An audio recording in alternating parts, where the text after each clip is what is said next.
the average trick. And Tyler gets straight up and he's like, what did you just say? Like, he was like, bitch, I'll fucking hit you. All that's left is a window to my soul. Come and get it.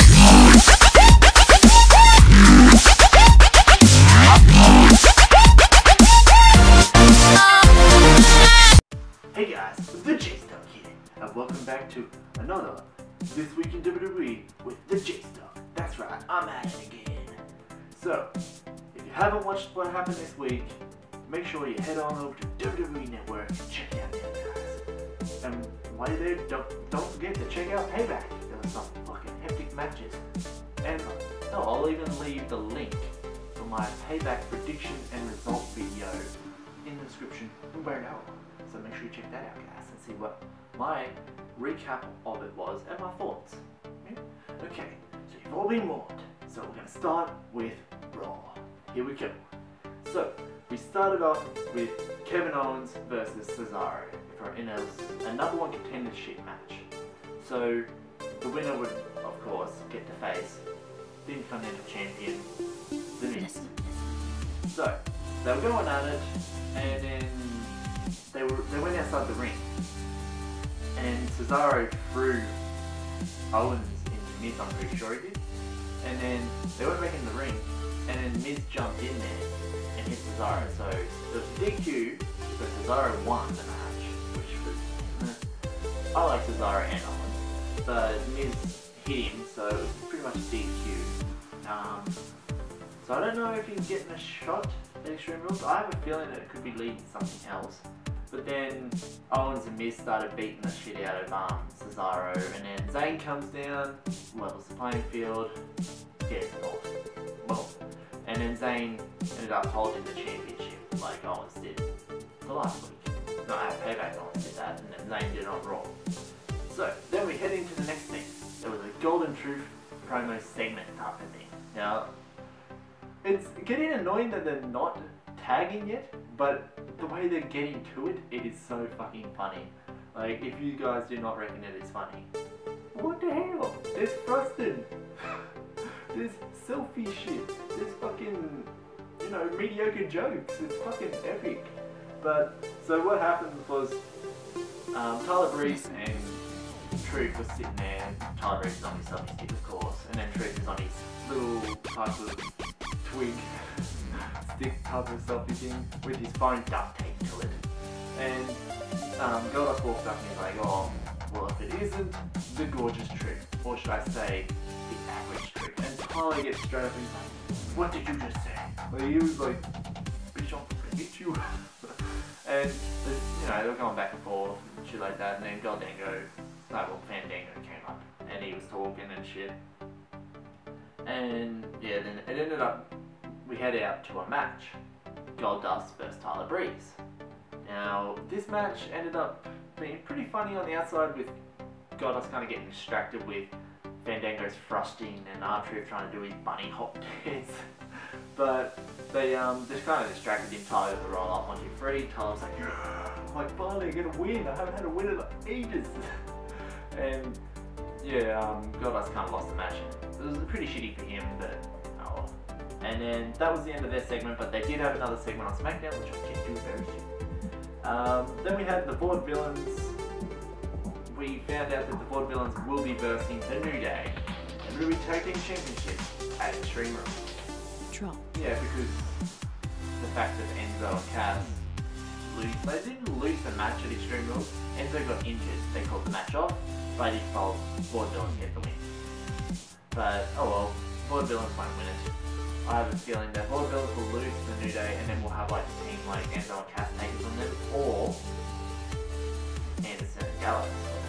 Now that would be interesting. Heading into the next one, we had Becky Lynch versus Emma. First time we've seen Becky Lynch in a long time, since the Raw after WrestleMania, I think.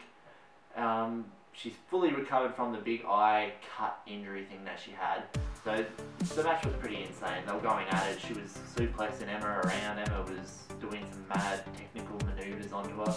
And then it came down to the point where the ref was holding Becky back because I think Emma had the ropes or something. And then Emma gets up and just pokes her, like bums her right in the eyeball. her sore eye that's only just recently recovered, which is still probably tender. And Becky loses the match because she gets hit with one of Emma's signatures or finishes.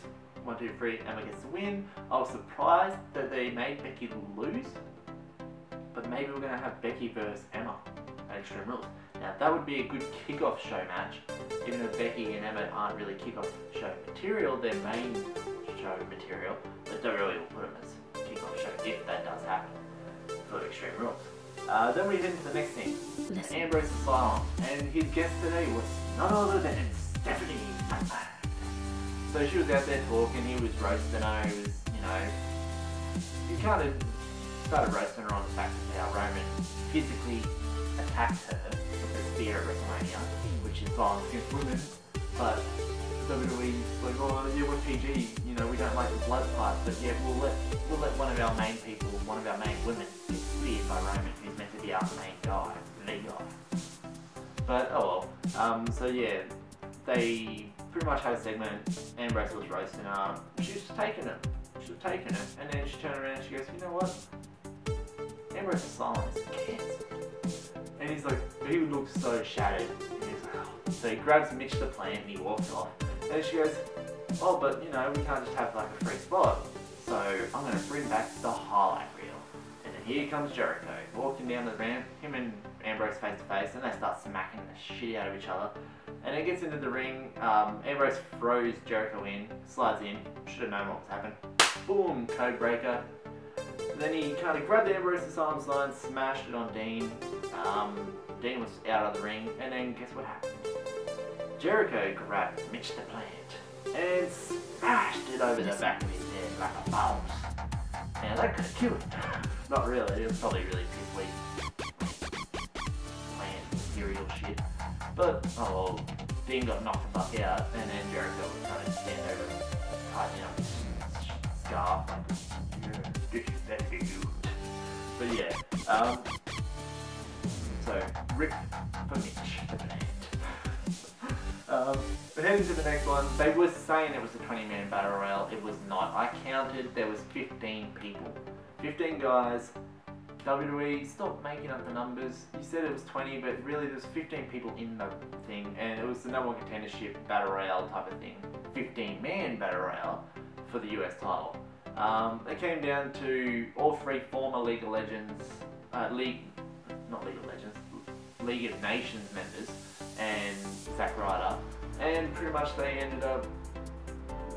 Sheamus got eliminated first by Del Rio. Zack Ryder eliminated Del Rio. And then it came down to Rusev and Ryder, and Rusev threw him over. Rusev is the #1 contender for Kalisto's title, and as Lana's saying, much cow, instead of lucha. But yeah, so it's going to be interesting to see if Kalisto can beat Rusev, because I think Rusev's a little bit more psychotic than Ryback.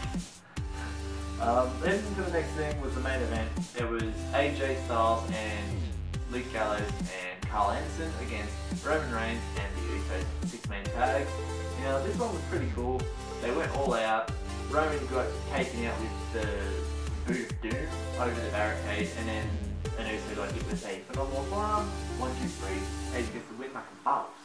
And then after the match, Gallows and Anderson wanted AJ to hit Roman with a chair across the face. But AJ was like, nah, threw the chair down. And then Usos come from behind and hit him in the back with the chair. And then they all start fighting. And then, because AJ got hit in the back with the chair, he's pissed. So he picks it up and smashes the shit out of the Usos with the chair. And of course Roman gets up and sees it, and he's just like, you hurt my feelings. Oh, I'm gonna go watch him, I wanna do. And he just went apeshit on him, and he ended up powerbombing AJ Styles through the table, the announce table.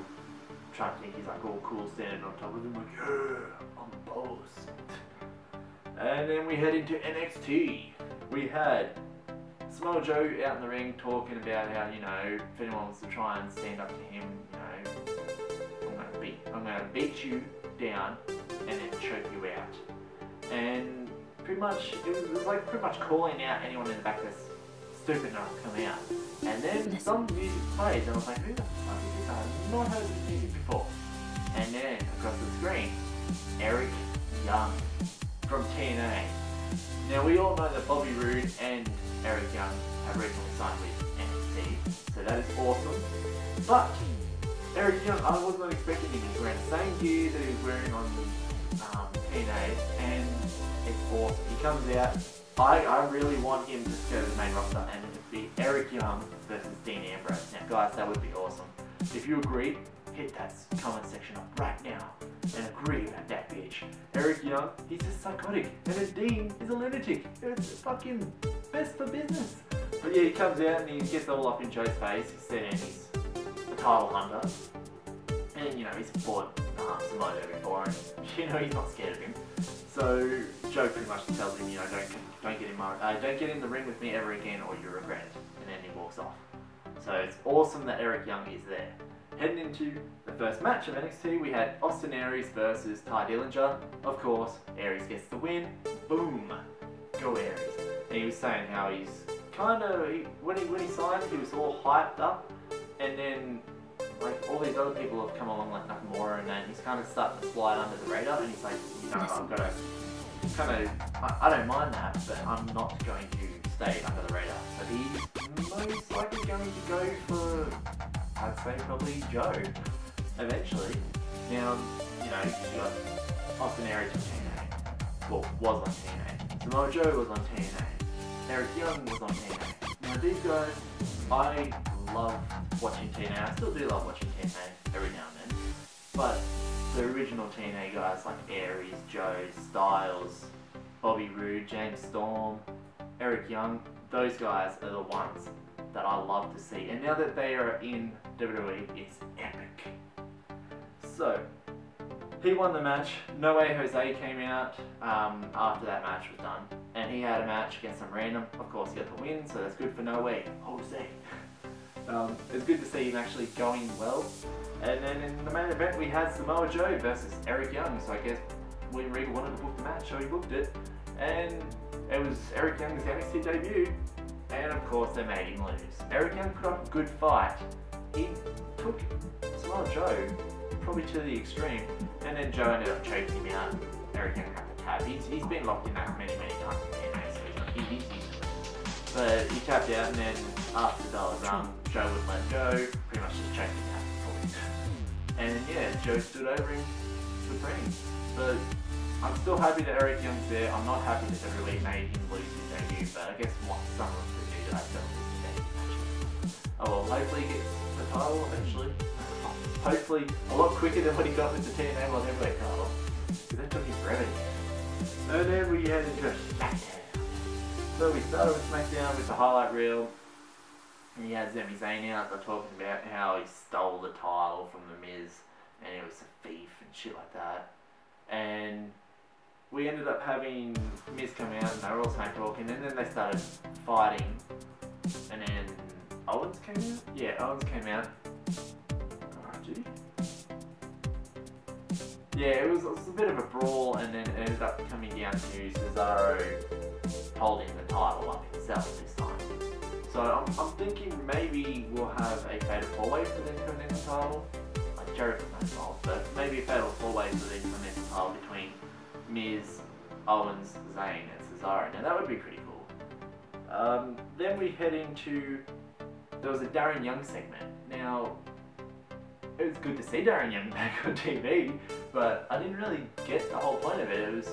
He was looking for a life coach, not a wrestling coach, but a life coach, and he chose Bob Backlund. Okay, and Bob Backlund's like, of course I'll be your wrestling coach. And he's like, no, I don't need a wrestling coach. I got that down pat. I need a life coach. He goes, oh, okay, I'll be your life coach. And the first thing about being a life coach is knowing that wrestling is life. So, and then it said, make Darren Young great again. So, hashtag make Darren Young great again. Which is good, because I would prefer Darren Young to be more popular than Tyson O'Neill. Because Darren is not better than Tyson. But yeah, Darren. Oh yeah. So, it's good to see that he's getting repackaged. So, we'll see what WWE does with him, if they do proper with him or not. Then we head into Kalisto, kind of ran in and attacked Rusev after Rusev won the match against Ryder. and Rusev wasn't too happy about it. But Kalisto got a little bit of a surprise attack on him just to, show like, I may be small, but I can beat you up still. And then we had another Golden Truth segment where they all kind of confronted each other again. And it came down to the point, it wasn't really too much of an interesting thing, but it came down to the point where there was one funny thing when R-Truth's like he wanted to do a dance off against Fandango, so he's like, Tyler Breeze, or he said Breezy, hold my selfie stick. And he went to give it to him, and Tyler Breeze didn't even grab it. He just went straight on the ground, so he gave it to Goldust. And he did like the bunny hop and all these type of weird things and the dab and all that shit. But it was pretty funny. And not Tyler Breeze, Fandango decided, well, how about next week, I don't know if it's on Raw or SmackDown yet, probably Raw, we have Gold versus the Gorgeous Truth. And this match will be good. I'm looking forward to that. It's going to be pretty funny. And then we head to the main event of SmackDown. It was meant to be a tag match between Gallows and Anderson and the Usos, but it ended up coming to a DQ because Roman couldn't take a little kick to the face, so he had to make it a DQ. So it turned into AJ Styles and Gallows and Anderson against Usos and Roman. Roman ended up getting the win this time, whereas on SmackDown AJ got the win. So Roman pinned Carl Anderson, and there wasn't a fight after it. You just kind of stood there looking at AJ and raising his title. So it was pretty interesting. Also, another thing I want to throw in there is that WWE released 8 superstars, well, Superstars Adiva, recently, like yesterday, I think it was. Yeah, so yeah, Friday or Saturday. They released 8 people. I'm not happy about a couple of them, but some I understand and some I find out. So let's start with the shittiest one. Zeb Colter got released.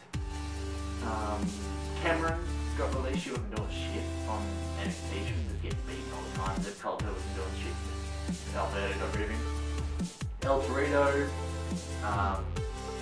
Hornswoggle. We all know about Bad News Barrett, or King Barrett. He got released too. I understood that he was going anyway because he didn't want to resign. So those ones are like the understandable and ones I don't really give a fuck about ones. Santino Marella got released as well. We haven't seen him in a while, but he was funny. He made everyone happy and laugh. And now to the 2 that I did not like that WWE released. Alex Riley got released. What the fuck, WWE? Like, now we're not going to hear, "Say it to my face." We're going to not see Alex Riley anymore, because he's been doing stuff on NXT, and he is booked to have a match against Nakamura next week, which he'll obviously lose on NXT. But that's probably his last match, because NXT, I think, is like pre-taped, so, oh well. But A-Rise got released. That sucks. Hopefully he goes to like TNA or like over to Japan or Ring of Honor or some good brand, or Lich Underground. And then the 8th person is Damien Sandow. What the hell? The fans loved him. They loved Damien Sandow. Like the Mizdow shit, that was funny. And then like you kind of fucked him over with like booking wise, and then you kind of just let him. He was in the Battle Royale. He had a match on Superstars in the main event. He lost the call, all of them. But yeah, so Sandow's gone now. That sucks. So no more. You're welcome. Oh well. So guys, those are the 8 people that got released. Let me know which ones you're happy about and which ones you're pissed off with in the comment section below. And I hope you all enjoyed this week of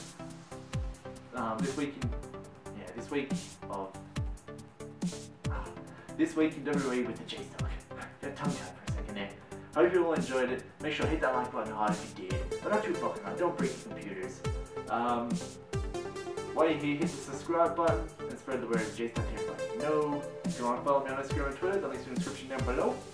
And as always, guys, stay awesome. TheJaseDawg is out of here. See.